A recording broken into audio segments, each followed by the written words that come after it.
nti eno ye asem kese a speaker of parliament akwakofa aba no ti say Nigeria match no kra no parliament bit me si hu kwan say omomaye mo ti eno ye asem kese a wo ho no eno na arabeto ho na no pe data akwa aba ngi di say we dey only speaker ni hu asem bi aka nti no speaker there omati committee o investigate the kwesi o Cameroon no parliament I'm investigating the kwesi o Cameroon Ghana perform participation in the AFCON of Cameroon no and the Senegal ko wie no no and o say omo wie omo investigation omo wie report le beba no and omo no be kire say yemo match na say yemo match omo be kire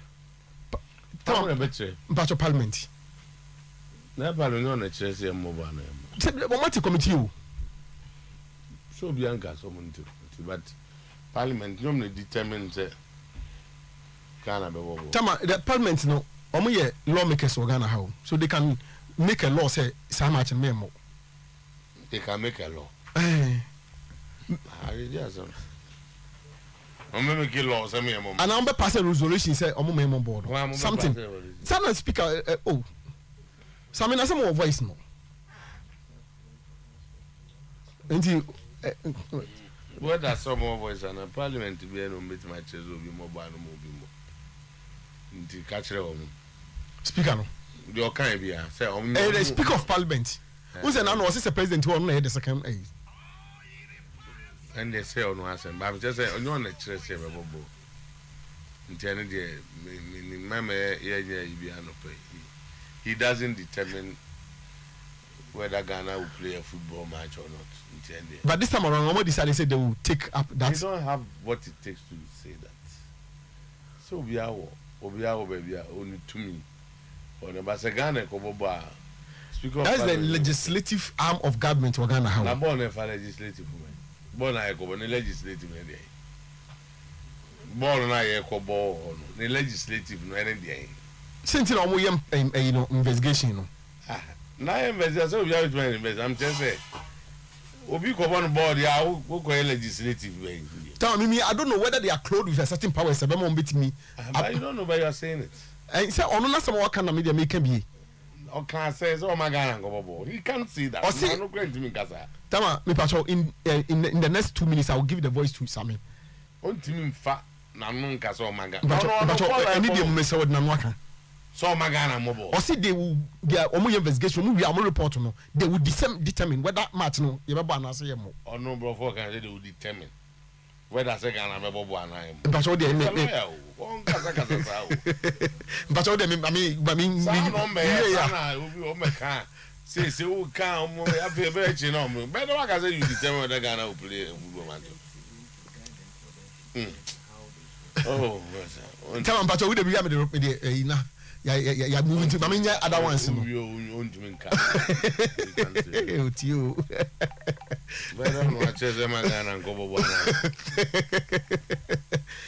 the biggest football disaster after May 9th is what happened in Cameroon. Mr. Kwabena Amponsa Mensah Herbert Mensah also did not to know say fat the Kosi Cameroon we May 9th the biggest football disaster Ato Ghana so and also so if you don't have 3 eyes you cannot play for the Black Stars. Kudus told Salisu according to Salisu's uncle or say Black Stars pa so person be be there and they compare any etoso miensa yenim say nipa bia wa ni mienu ba compare third one yes our Black Stars there untimi moda asema Kudus ka kire Salisu Mohammed antiama o say o ma no ti eno so ya dia ba beto hono mo give the Nigeria game to Kwesi Appiah. He is the only person who can save the situation. Opokin to the GFA. Tama Lord so na no atumbi. Osisi sia baby Ghana ko gina me pa de. Si epe coach o say dey say Nigeria no Ghana match dey fama Kwesi Appiah. Obobo no kama at the qualification no and so etimi dia ba. Give me 500 million every week. Nana Amponsa challenge Kotoko supporters. I say visual seat na akofa dia ba no. Obi amfa ne ho hyem. Na mo mo de so betima raise 500 million old CDs say omutimi bom ho de no mutimi raise a ebetima boa ma kotoko sika sem no etima gire na afedi obi apese e ba kotoko mbia no na so etimi akonkan tama kaka oyi na eretu of course the daddy boys are in town tama ene kotoko ne Olympics live at Baba Yara Sports Stadium and so baso den sad no mo say friend dey seat because all kind different by Zakito kind different virtual seat and visual dey seat virtual but this ana hurricane virtual seat and anya sa anya virtual seat visual seat mati visual seat visual me nim wakama wa no dem as you come here da kofasi mbiama wo ma do ka visual na to so men kan tama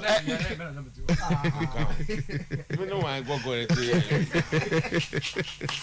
ana basma ganga so dey abete sami bacho asemwe dey mi pacho kan ayira me pacho me speaker voice ni sendo osere wa binya presidential veto bi e wono ho ntuna mai di anu penin pass ari kasa man kana anu penin se mo kan bi biro amen kamen pe baba bia executive fiat na mu dey na asemo ho the speaker so ma blasa go bo Nigeria na go wait ma tere kuma see e go bo World Cup qualifier o si speaker say no be ko kan no go wait na ina aka sami of our crime DB kan ho se ne be adansi o ka se me enkobo anan ko benya that don't so benya wo so mo investigation ni we they will determine the investigation what committee enra no go am to so be akọ bribe bon eni mboni ase ni aba what's the committee no ase committee go dey sure you do the be so minority leader mpo use the word review one man withdraw our parliament house select committee on sports na ekwa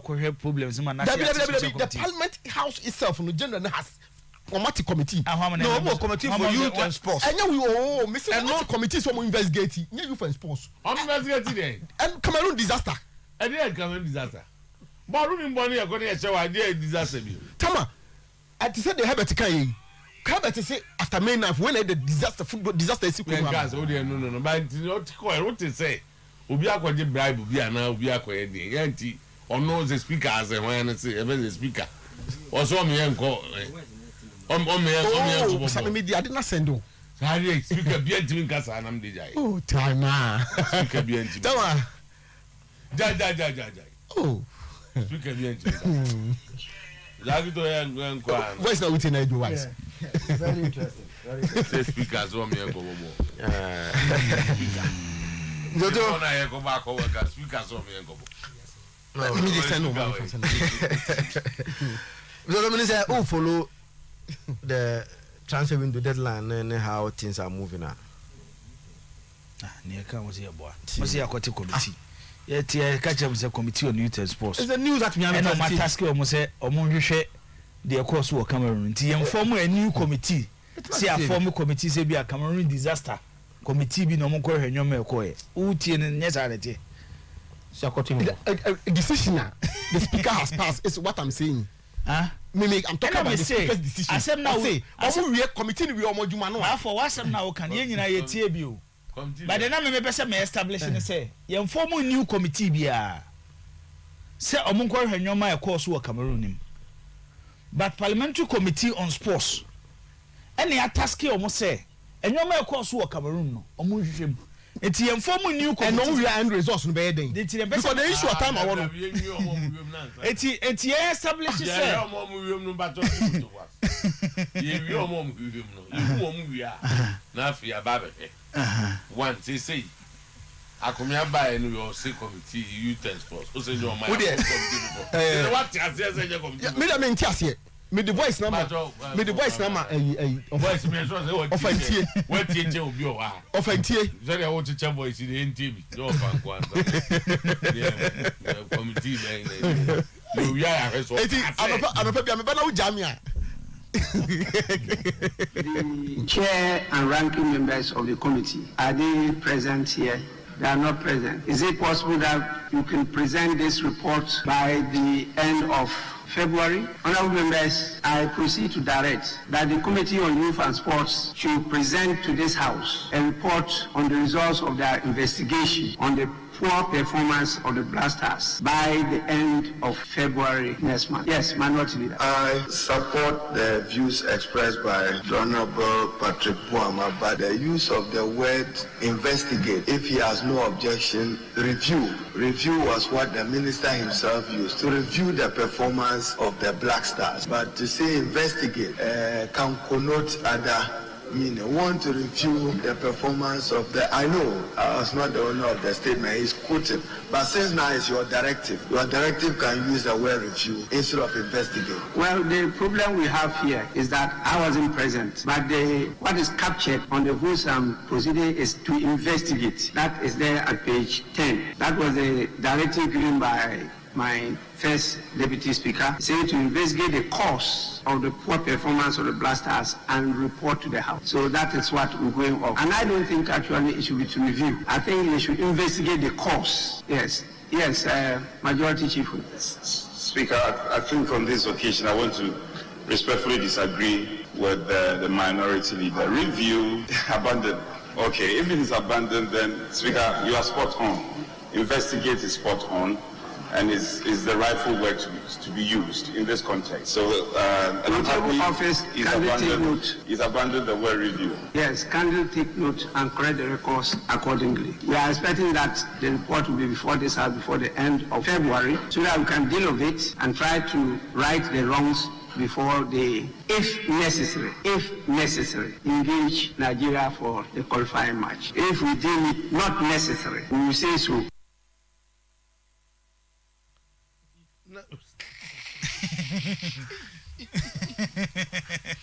You are say that way. Okay, So, the report no bar 30th of February. the February 13. February ending. The report no bar. Want to work on If- just February 30th. Oh, na.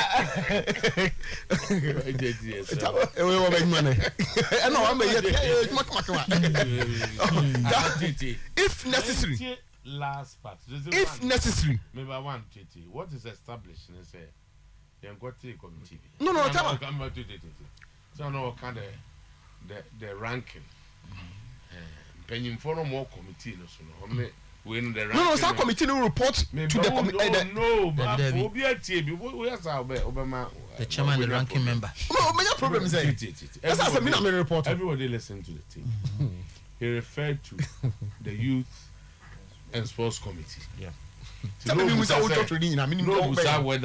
the ranking And the chairman, the ranking available. chairman and the ranking were available. But they are not the one. Those are who are going to go do the investigation. I'm a committee. I'm going to report to them, to the committee. No, you mentioned a sports committee. Okay, so sports committee. The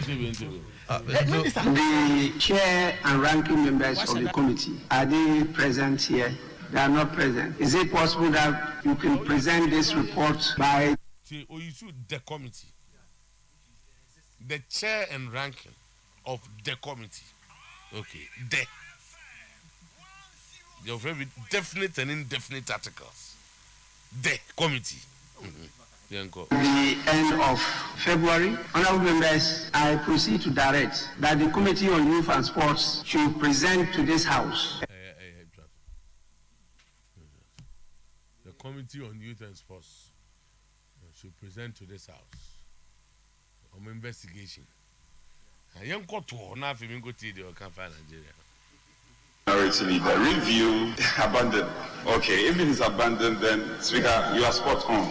Investigate is spot on, and is the rightful word to be used in this context. So, office, is abandoned the word review. Yes, kindly take note and correct the records accordingly. We are expecting that the report will be before this house before the end of February, so that we can deal with it and try to right the wrongs before they, if necessary, engage Nigeria for the qualifying match. If we deem it not necessary, we will say so.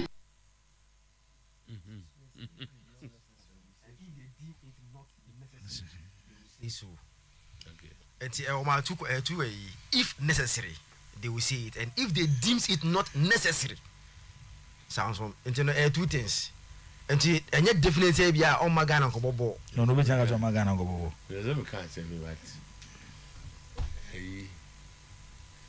That's what I can't make my kind of say. Say, also go for class man from go Parliament. One could be privileges committee, you're showing Kakra. Minim the ambassador. And he said, Parliament, Ghana Parliament, I want to stop blast. Even if that's what he said. Me who is that an officer already? It's a conditional clause. But me son officer chair, honorable speaker. Matthias says, welcome to Ghana, Cobon qualified. More parliamentary to Abaman Zamu. You can't stop it. It's also a privilege committee. You can't stop it. Say welcome, say necessary, say more. That will challenge the powers of I mean, some are doing. I didn't know.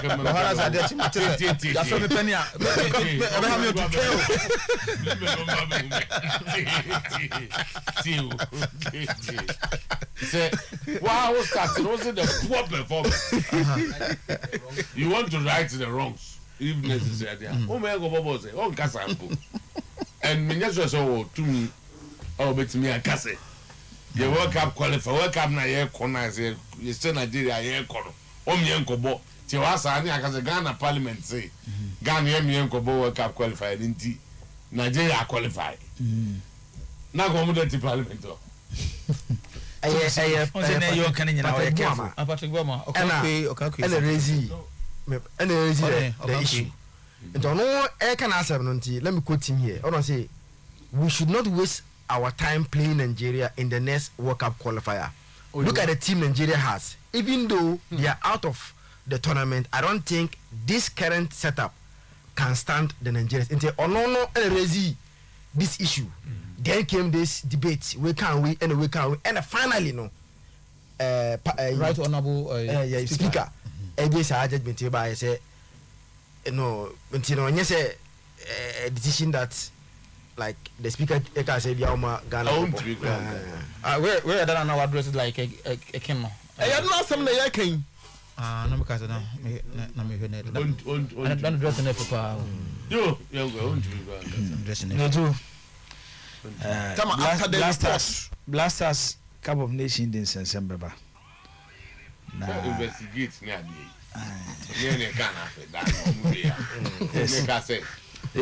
the minister meeting them will not solve problem. Let's find out. Make minister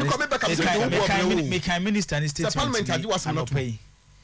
Na no crese yes sports minister na kan sa asem na so too. Ebe mo pa. There say bisa minister ne say ada na Cup of Nation wo Cameroon. Na netim na ko campaign wo kaka mbato wo kan ono ne kan na minister ka kire say Ghana nye opportunity opportunity bi ebetin akobo World Cup e wo Qatar mbato mimi wo kan why wada roma me ko mama wo kan no and say also ne kan say that is one of the reasons why the FA give them as omukobo Qatar a bit me as a Boama World Cup na and the more qualified back one year con the Babon Qatar, and that we could acclimatize. And now because we dealt with the issue here. Okay, Menti. Say minister. And then one went to say, now, I dear money me na kakran sem tutu.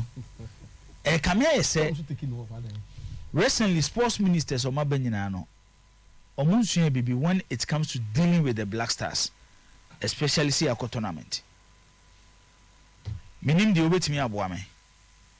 Meaning see a Olympic Games, Commonwealth Games, and other games are any football, any related to football.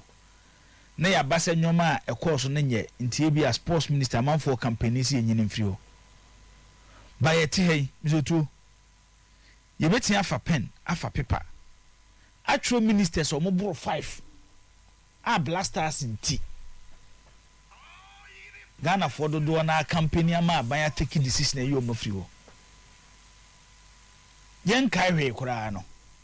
Yakobo 2015 Cup of Nations year. Ahama Yaraga. Blasters. Yakobo 2014 World Cup.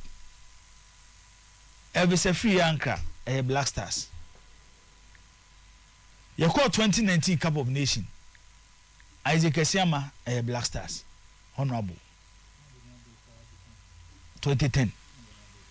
Any about 2021. 2021. Mizutu. Then a minister say a mistake on the Black Stars. And then you know, I say, no, and they take decisions at the ministry, no, but not the other way around. Say Ghana for do musika. Air finance or muting.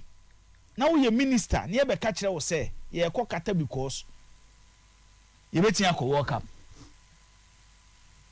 I'm paying the day anymore say a Cup of Nation. Which government about Montiaba catcher and say, someone raise $25 million for Ghana to win the Cup of Nation and do better than the Korean War 2010, that means semi-final at the World Cup. Now the day anymore ya minister say, for the catcher and say, your opportunity to World Cup or Katenti, young Coco campaign or Kata. Now, was the campaign meant for the Cup of Nations or for Qatar World Cup 2022? Young qualify. It will a minister near Bekasa Asem Wechrow. Now, would you too? Now, the Ghana Sika, as Mamma for some Koya Sadiana. Nasa Meme Striker, me better catch or say such a minister should be sacked. Mr. Bonebe. Also, one of the reasons, just one of them. Oh, Nasa, your people say a preparation, you're poor. Your Kobo tournament is you who dear course. You're worse in our football history when it comes to Black Stars. Nasa metenaka si Acheampong minister. Say me nyebo ni bia. What's that to you? No, I'm trying. No. Sir. You want we break. Woefully causing financial loss to the state. Robert Muzan Tanzania minister pay as my yeken. What the woefully no be sure there na. I no mo ye bibi fan because woefully no man comfort to you. Also boapayo. You woefully. And so I can causing financial loss there. Ebi ana o action na de cabro man. But the woefully we sure there na say. Who said that? Now we adio can enye boapaye. They do say also they gave him so many reasons. One of them was that and I'm World Cup never born. Remember World Cup time no crown. I'm saying that it borders on the experience of the particular minister. But meaning whether this minister really consults. Because they are technical people at the ministry. Yeah. We pay them because they are technical people. They know. Chief directors and that stuff. Chief directors, the names of Dr. Uso and Samuel. There are a lot of people at the ministry who are very experienced. They have seen tournaments. So you talk about tournament in certain weather conditions. And so we are most of the countries almost campaign in Africa here. Yeah.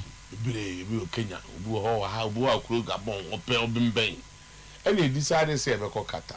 Very expensive place. Qatar, so the man had and say until the third as a fourth, we were recording 7-8 players. 7-8 players. Future be. I looked at America. You see, and I think that we need to investigate. And yet, and I've been very consistent with this. Let's find out. For instance, maybe how back on it. Why did we send injured players to the tournament? And then injured players to the tournament. Why is it that Ghanaian players are not coming? Yeah, because you're from maybe they are people injured players. I kind of baby I'm coming. Now I said the sports. No, the FA president tried to offer some answers. Said that they thought they are yet they could play part of the competition. So your it didn't work. Your plans they don't work. So what I say, and then the other back on say, we are players just from I think we need to find out. If Jeffrey Slop like this, he does not see why he keeps coming and Baba Man plays ahead of him. And then maybe I'm better. I don't mean Crystal Palace. Now what you it means that he feels there's no fairness Yeah. Those things are the things that must be given. And I pay so too. And no be na your ball tournament we are na me raise and now full say there are other areas I know the ABA it might be people's belief. And I mean your opportunity near a member of the Black Stars Management Committee din komo. And I pay na metie o former station SKFM. And omu interview Uncle the Masalisu. And revelations or they go on is serious. No, revelations. No, Mizoto. Salisu. Ah, na se Mizoto. Salisu say. Yes, and your money be a Salisu nyintum so baba bama Ghana. Uncle na kache hon. Talk to them chana say. And when FA no, when FA ne person mo convince Salisu to play for Ghana. Se me metia large groups and sem na o kan ya na. Mizoto, a check clearly say, ye FA ne lucky leadership. Say player tini baby ye friend Blasters or so more now excuses ni be a ye use ni say one a member of the Black Stars team akasa I'm a member na catch ni say Blasters what there masa say obeba na spiritual onye stronger member and obo player din Kudus say Kudus na catch Salisu say what tell me say one way strong no danger no. Ah. Na Kudus no eh. Kudus no. Ono so strong guy now wa onye. Eno na nchem zo to. Be say eno anadwo me ne Black Stars Management Committee member na din komo. Now watch me the story behind reason why party e change the color, o change armband no. E dey blue no koto di green ball nsa. Eh funny. Ah, na say na say I the gas so change na one so an change. Some the gas so change na man for change. Ana mo alent say. Says Akito no say oye.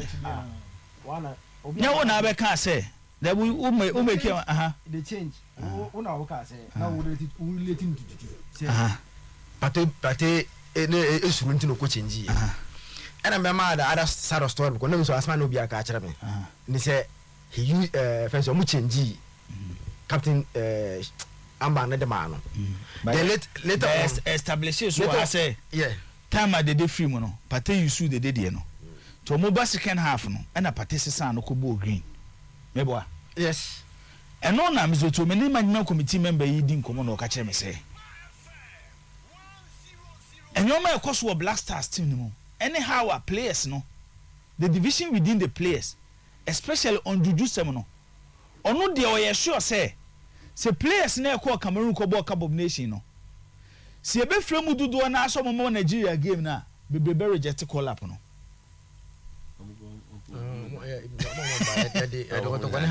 be na be reject call up no I don't know go to go enti any RTU players ka ko ball I don't know so they also Ghanaians No, we need we need committed. Ghana sani e solve a problem. We need committed guidance. E ho na dey wa asem na o kan no e don come happening. Yes. Enyoma na e koso wo parliament no. Say yen kwati committee yen kwa sa anyoma na yen mo sa time no. Yen nye ya adwene say ye nam kwa so ye ko find a solution to our problems. Because anyoma nkitinkiti am to ye kan nyina no. A part of the problem. It's if you fire a committee to research into the problems of the Black Stars. No more for finance in Rabontia. I don't trust politicians when it comes to settings. Because most of the politicians use the Black Stars to do politics. So what let me say? It's a normal na question bema boda yenhwe. Then on the coaching issue, they are could Mze enra esku no SSCI edidi nkomo na mizotu esku no eni didi dramani edi nkomo senka 2 games na yebebo no Nigeria home and away no anka didi meso team no mu na ko mfa yemo 2 games no ozai na se na de wo hoda bia ada ye ni stop gap coaches o Manchester nya po nya ngam de ai Carrick by choma ko fa Ragniki nti stop gap coaches are there but did they reject opportunity no say there is only one coach ɛna efi ne de omoni ehwe enye Ibrahim Tanko enye Maso Kunadu enye coach Kwesi Apia from the FA quarters ne de nipa omo bie Blasters pona to ho ama na omoni ne di nkomo is only Otuo Ado but enno nwumre information amenya ne say Chris Hutton menya twea menya twea ndotu Chris Hutton government officials bi ko share Chris Hutton anem sifo sabre aye kasa ya wa Alisa Hotel odo obi oba Alisa Hotel bia ayi bi ohu bia ko fifim na show the government officials reps of Chris Hutton and some members of the FA Asia mudi hu nkomo but to the FA there if so no Ghanaian yes also Ghanaian blood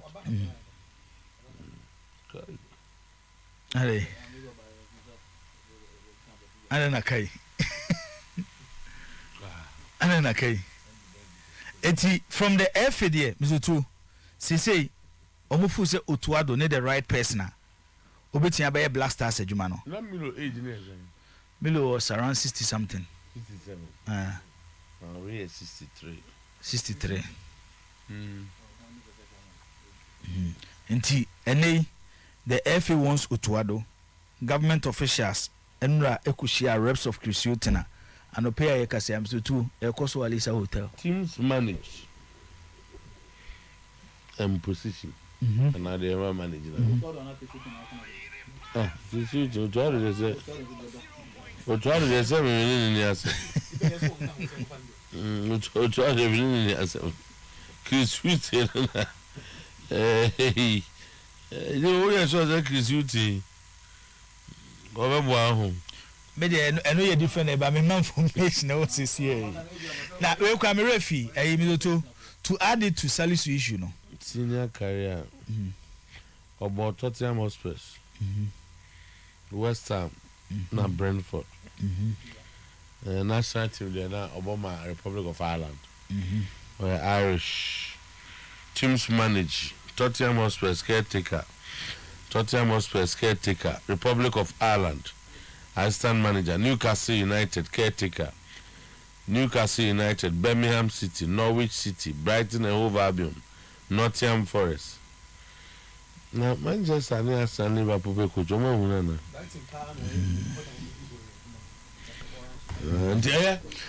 in terms of profile there ofuse go anyway ofuse Premier League coach there top we top government officials o Premier League coach oma ebi aban mo mun kra position bo mu ka bi ewom se wo hunu mo ma hunu akuru so ena we so na mete se Spain force was starting making attempts say nka on be naturalize Salisu Spain yes the Spanish national team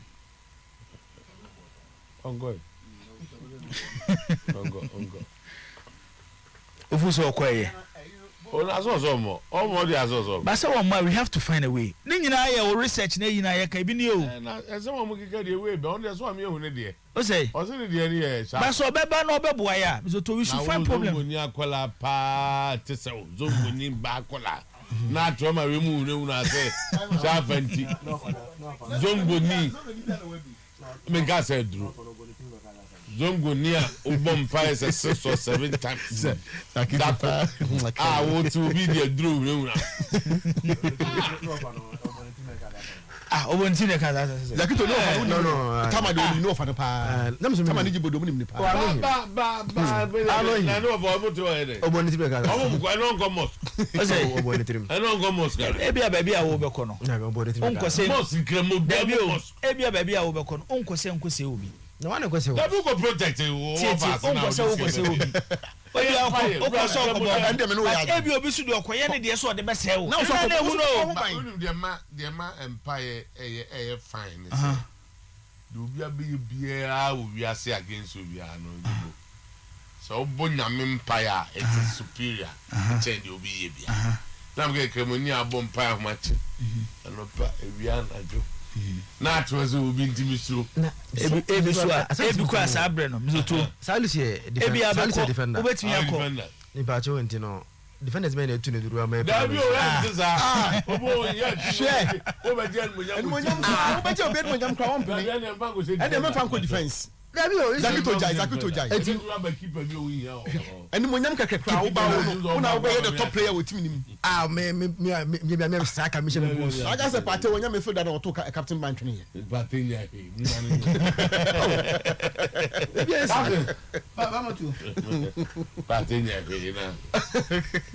Ghana, it will be a material and Sabian and Maraho. And yes, I know very well. Nah, that's all hard because I had the day before. That's a CD, no. Now meeting remember the story of they don't want to see questions. Was almost Adana Kumuro share no. Omushe yiwe no. Your ball game ni wie ya na call coach kwesi apia o. Tezi de baby adu ne de coaching de Ghana hakura komunya akoma ne ma. Nti wo de omo abo no aban ne be ye na ye de coach adwuma ne de ama no. Na ono coach kwesi apia be coach team no. Efe ni free Cameroon by no be share minister no. The president of the FA and one member of the appointing committee omofa Milo insisted say Milo de omo man nko. It even 2 days ago no mu take a decision no. We to the more meeting in chair and say the president of the association still insisted say Milo de Debbie. Ese Milo ne me anu to adwuma no so. E no bi tia na so ka chen say masa. Ye ni sa $30,000 ne wan na edi ko twia coach ka. De oso obetwia coach ni ka na say yempam na. Uso insist say yema ntena ho. Then ene betia say Milo akọ because aban na ready so betwia. The mimiji to say my coach kwesi apia enye adwuma ne say mzotu we enye yefun yare eye ne yare when coach kwesi apia head coach of the Black Stars, the current president of the association Mr. Simon Ket Okreku actually prefer say he has his players a coach kwesi apia from and opposed to a lot of them on social media. Typical example ya Benjamin Boateng. Someone tears say coach in front. Benjamin Tete say coach in front no. Boxer no. Eti me dey me hu ni say coach Kwesi Apia agi to me say ko be coach Black Stars team na. He's going to work with Ketokreku. Which coach feel say onya the support of the FA president. E bi kura no ma sabotage na adwuma then ma mentwe me ho. Omo ampo na emfa ma no. So tell me chance. But Sagito baby adu no. Let me tell you baby adu no. Baby adu no. The aban natures can obi anim say yes. But the current FA so wa oni say yes maybe a decision ni omo will pay up me because omo nyeta ita infantry ne kantia enye because omo jitu mu say abandon na yajatu partly they accepted because no nyeta ita infantry ne kantia ko ma military na ho enye jitu na nyutu mani na say no be say no ko mu ska na fe na sika no dey a o say do e bi no no mu ska you making a point nye ho ye ni the GFA cannot hire any coach without the blessing of the ministry. Don't forget that the GFA are only custodians, caretakers of the Black Stars. It is always Sika Mitriano. No. The moment the minister made a statement, the minister no share GFA no catch on to MP coach. It's like the president saying that look, I don't need this guy here. The minister doesn't speak just like that. And we a GFA, and that's how my Muna Ghana FA. Who drink as we still like the coach. Only they were only saving faces. And to Kaya, you try report. Go see a meeting. The report, the analysis of your report. Chairman was okay based on the report. Now was a fake crack. And just I to look like Ubiom Dana Baumaki Kansem. He's a man. We have also captain. That yeah, Kasamaya, a trainer. Okay, then take it to Keku. Said those things about the coach. Okay, of course, issues are raising. Look, it is bad. You don't football. Where football? Ubia bet my show. We are in Egypt. You was also started with Tunisia. And the football, and now there you can be so sure. Say the coach are benching all of a sudden. I've heard people talking about dressing room in Cameroon. Yeah. One guy just says he can't know the dressing room. And that this guy who under Kevin Prince, whatever, what happened there? So factors are not constant in situations like this. Actually, the power also now but So you are coming back to Omono say ya dia to me exactly no many option. The Minister of Sports says that abayin him and the people of Ghana. CMP coach was me dem DF to be on tra. Dem no so what team as I see. How many options? Also omuni because e abayin the tia coach nika. But nanka if they are autonomous and have their own resources. If the people of Ghana, people of Ghana, casted through the president and the minister say, we don't need this guy here. The GFA cannot play a football match and go and fill the stadium. Ghana for never call. And it's a minister and a casa. Now, about man Peninsia, a tell the people of Ghana. Tell them get parliament, they can investigate. Okay, parliament form away. But they represent the people of Ghana. So I'm saying, yeah, baby. I mean, because the GFA doesn't have the power to say that we have money and therefore, no. And that's what we say. I buy annual one because he pays the money. Is that no, sir. On the Atraho. Abano is interested because they are representing people. And Ghana force him, so we can release now. Almost say Ghanaians, they've lost trust. Very good. In the coach. Very good. Then Kurt went with the ESCO and still did analysis of why they think the coach must stay. And to share 1 point. I told you this. One of the team was in ascendance. You know, they said John life. Team coach. Near 6 now. The next game near 5. That's ascendance. Let's say they ascend 4-0. Don't ascendance. Ascendance. 1 point ascendance. Okay.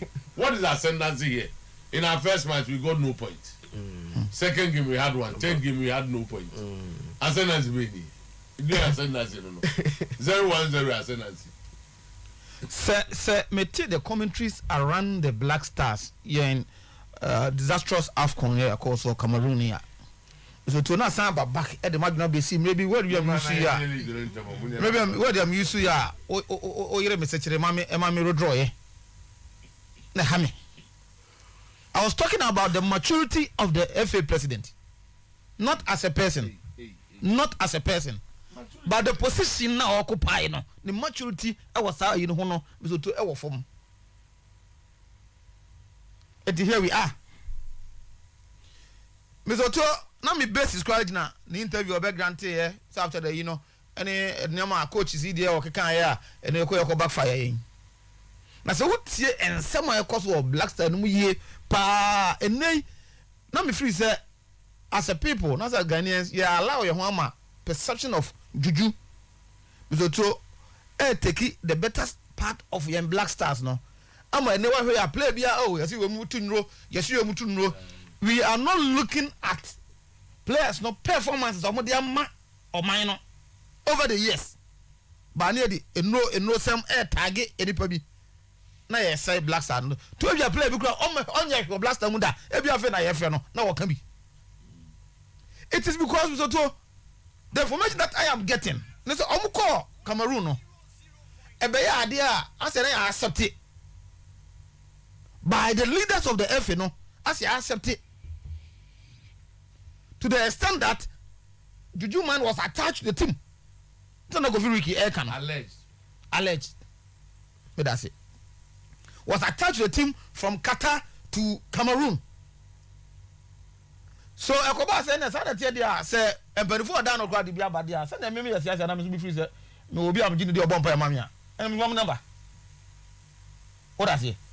Enuntina ene Juju amanfo ka Juju na we do Juju ba na we do Juju ba na we say you know me free say Mr. Otuo e we aso bia on believe they are free say on the traditionalists they are free say oye Christian they are free say are Christian they also say bia on believe you assess Black Stars based on performance as players no dey my rather than sir perception na yeah man no abet take the center stage you know any the way of air castle so ba Juju nti so onye strong Juju ma member These are some of the things we told you.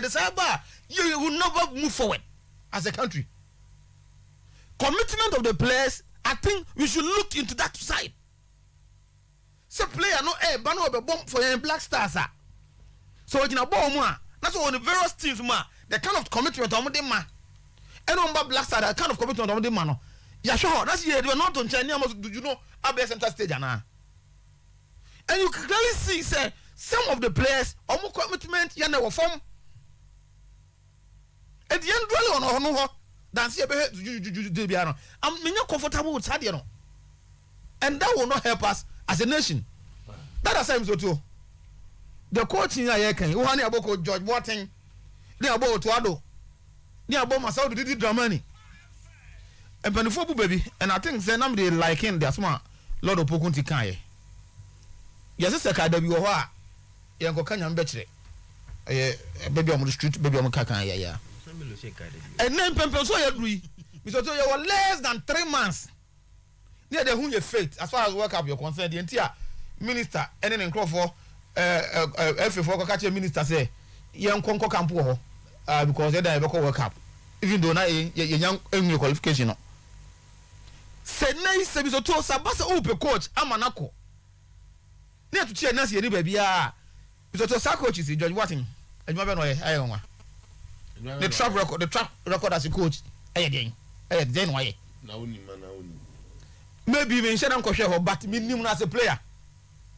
And I mean, say me who are Macassia away because Macassia be one and get away. Otuo Acheampong up and coming. Masadu do money, yeah, Kotoko Juma.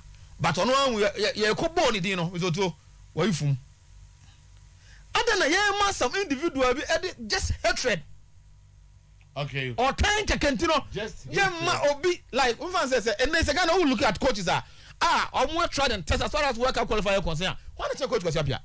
But we should make us say he had his chance. Many problems said or that, but we are talking about if there's a stop gap. Why they can't want someone? There were two games qualified. But Pobi say Omes there now as a Ghanaian coaches are here can almost win. One and track record a channel because the last time my boy, you know, you and your panelists. What your time now? Wishing my darling club. We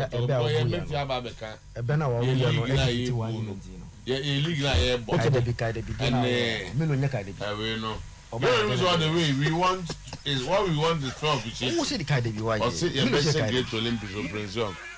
The almost fair officiating from the referee, and trust me.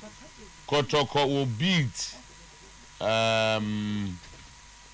Olympics at the end of the 90 minutes, and after this win, they should just hand over the trophy to Kotoko because nothing will stop us from winning the league this season. Watching from Accra, Otuo Acheampong in Tech Park. Kofi Adman, black man, say good morning. Watching inside Pig Farm in Accra, Kotoko win. Or say John, say good morning. Watching you live from Canada, formidable Basti. It's morning time. I'm watching live from London. Kotoko is winning today. Simba Madrid starts watching live inside Kona. Ayata Kona. Kotoko will beat Olympics today. Queen Juventino so chair. I'm watching the show live from Carnival Museum in Cologne. People keep asking where Juve got the money to buy Vlahovic, but they forget that the club is owned by the Elkan. So 2% of the Elkan assets are enough to buy Inter. This is not a joke. Let's be clear. It's real data. Isaac Afrani Okeze say good morning. Afrani Electrical Park also estate. Once Kotoko will play our class, our perform, our score Olympics this afternoon in Baba Yara Stadium. So we, the supporters, should troop massively to see the important demolition. Okay, thank you. Upon also business as channel, I'm enjoying the best sports show, loud and clear inside Asante Acheampong.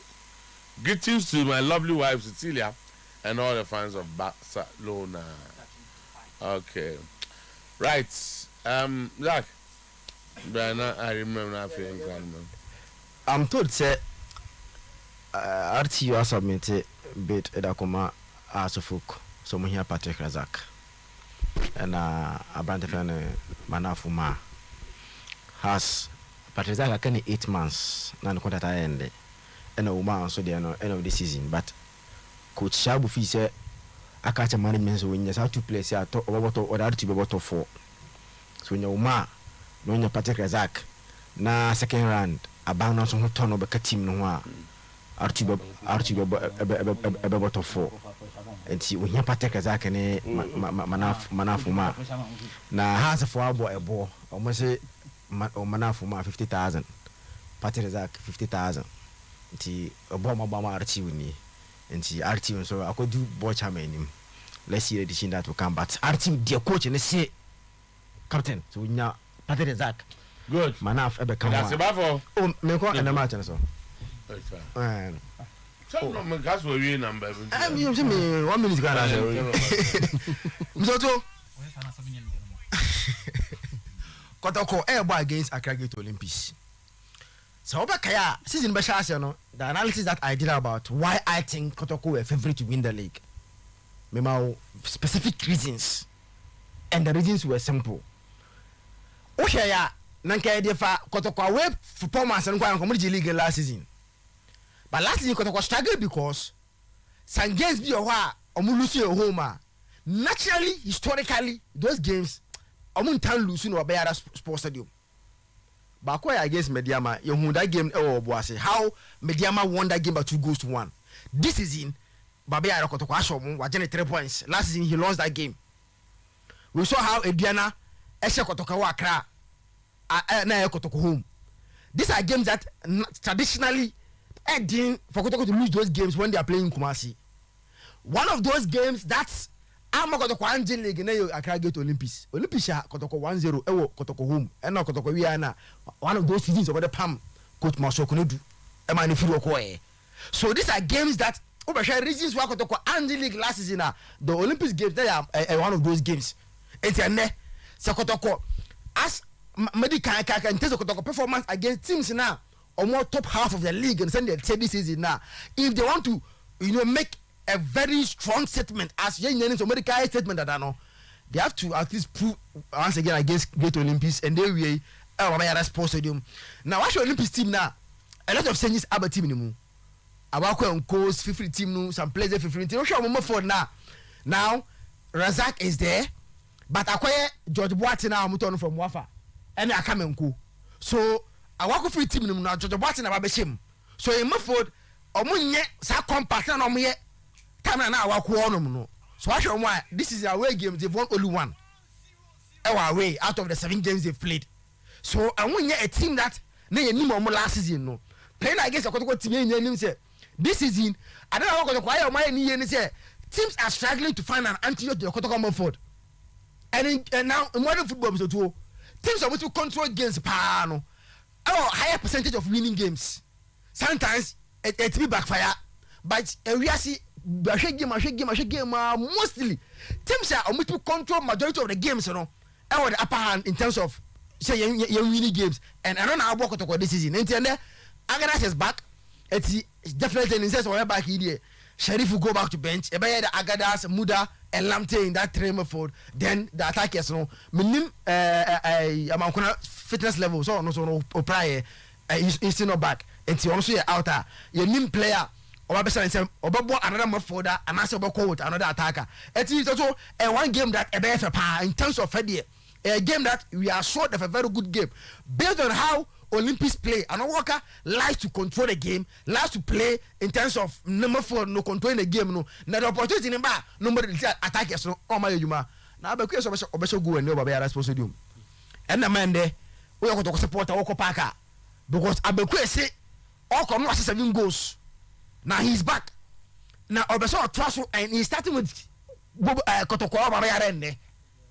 Etienne, Yaku Babaya Oko game no. Abekwe the car throw a Yinama Kotoko first defenders Mubarak and Gani Muse. He will score them. And also Beso go Babaya supposed to do in there. Etino, we are going to see how Master Abekwe no go no so Besano. Sebaba Manas Mbim. How Gani and Co will deal with Master Abekwe. It's an idea. Okay. We are in for a very good game over Babaya Sports Stadium. But as I said, slightly I see slightly 1-0. So because again at a very, very close Kotoko will not get the kind of spaces that they had against Mediama. Olympics will not give you that kind of spaces. Again, Olympics and City so like Emma that opportunity to dominate like they dominated against Bobo Gafan Mediama. It's a very, very close game. As a team, who chances now, Benyano, how little, how few it is. But man, make a good use of it, no. And I'll bet I carry the entire Babiara. I want to see, because of course, win 1-0. It wouldn't be bad. I see them winning by go to 0. Mr. Otuo Babiara supposed to win. Okay. Yo, and I Harry. Okay. Tama. Aka 3 hours and some few minutes. Now the great kickoff is here, and media here, the supporters of the club. Of course, yes, and then Friday, but they should spare a bit of time. Now, I'm going support the team they claim to love. Yes, Tama, I say that virtual city on virtual. Virtual. That be person be a no virtual means you go I don't say a brofo. You get visual there. So the be okay. I don't see it different. Supporters no for instance. Also virtual say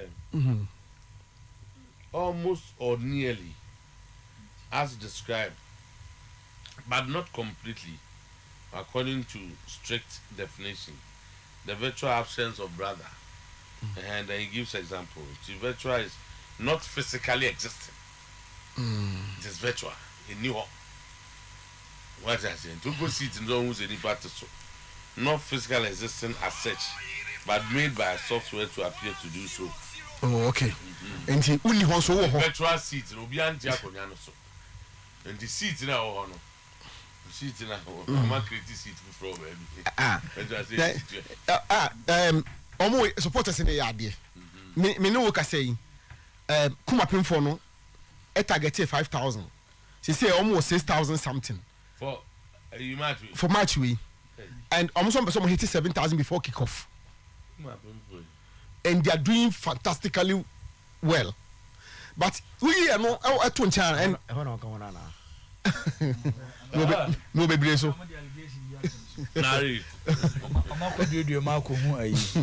Liverpool platform Harry also. And will be a wedding for send the 20 cities as the contribution.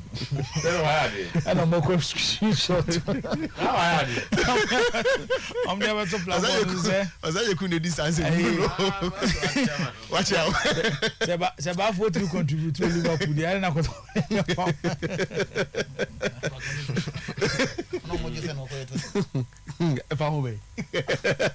Tama, see you say up 50,000.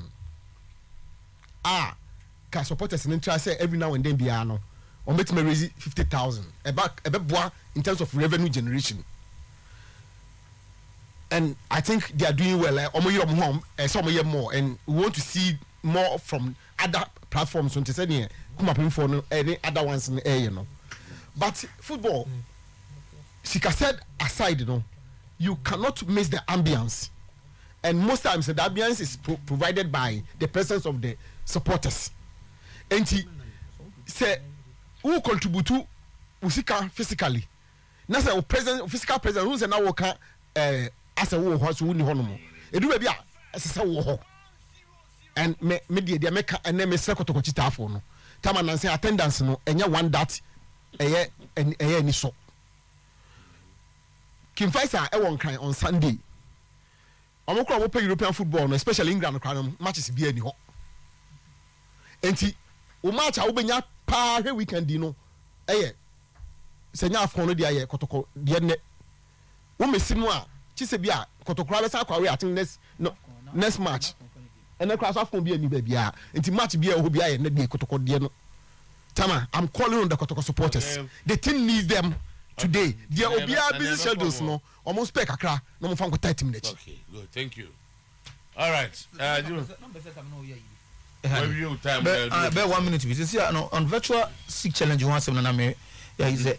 So be raised. He said, "So go to put your tax on it. That person, obey right now." Right.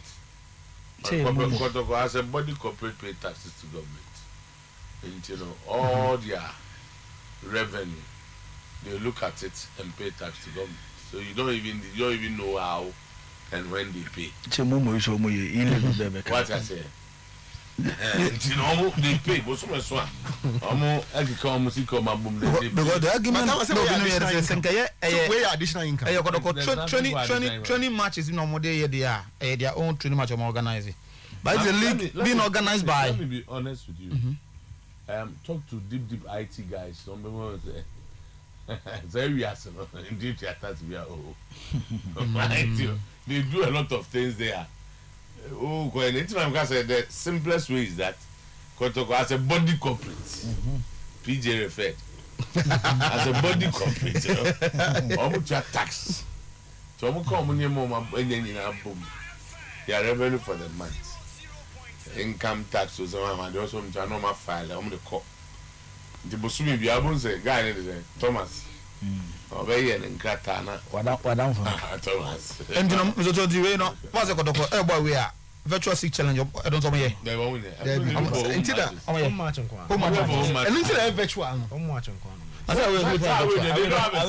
will always see. I will just give you doing the way you almost say. Is and I'm saying 100% in money. Come on, move me a bar, moon to me, man. Now, some mamma requires some umbrano. Wow, moon to Sikana come on day, Banamum for my. So as I say, I'm going to be away to me. I think I will sit down.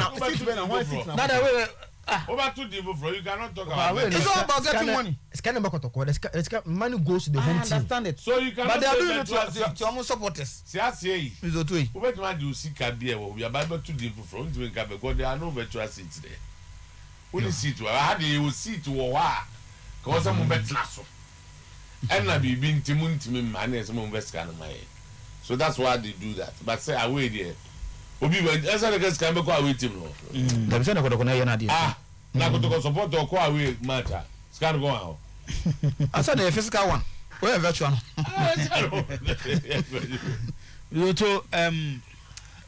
Last Sunday, Kotokone Mediama game in any opportunity to hear Baba Sports Stadium.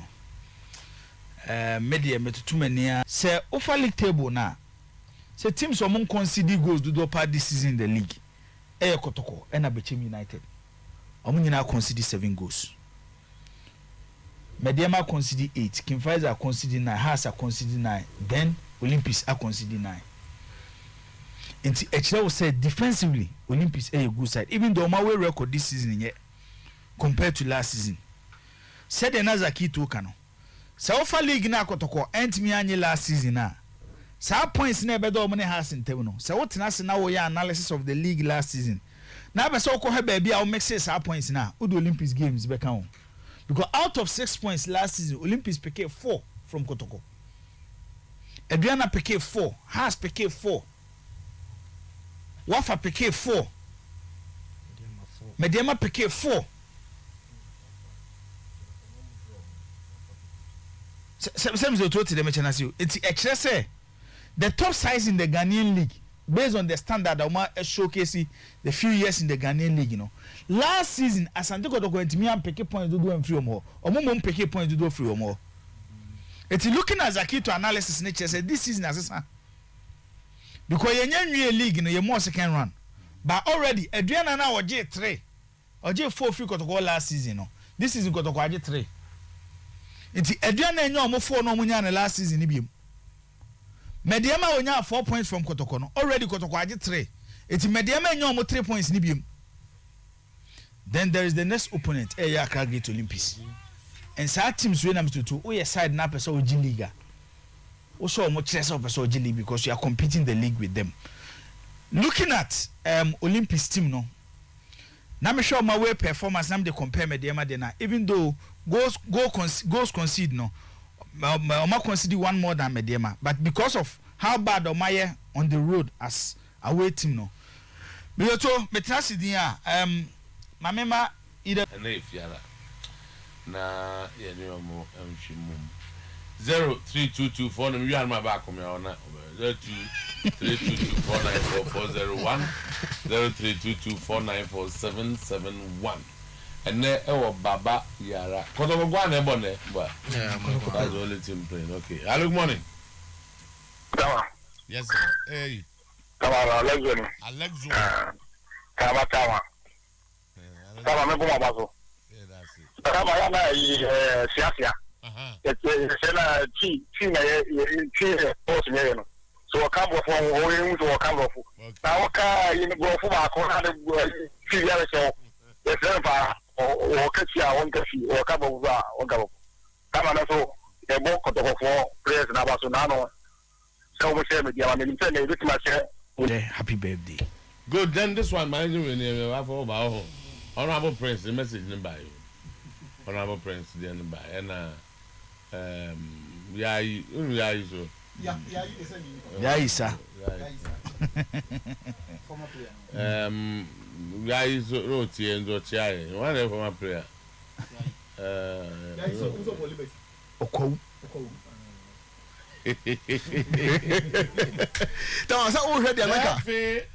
Mysteriously misled the sports minister to behave naively. I think he has very little experience in the business. And as you rightly suggested, needs to do more consultation from well-minded people. I don't want to believe it. But if indeed Salisu warned Alhaji Guza to stay away from the issue or be insulted, then no further attempt has been made to bring him. He has the potential of being another politician in the team.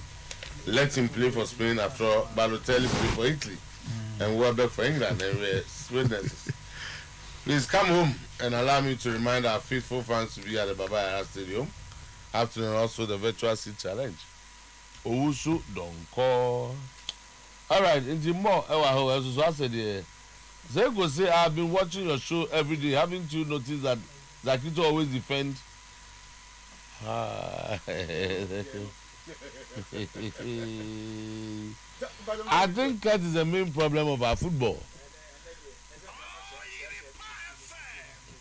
Catch him here.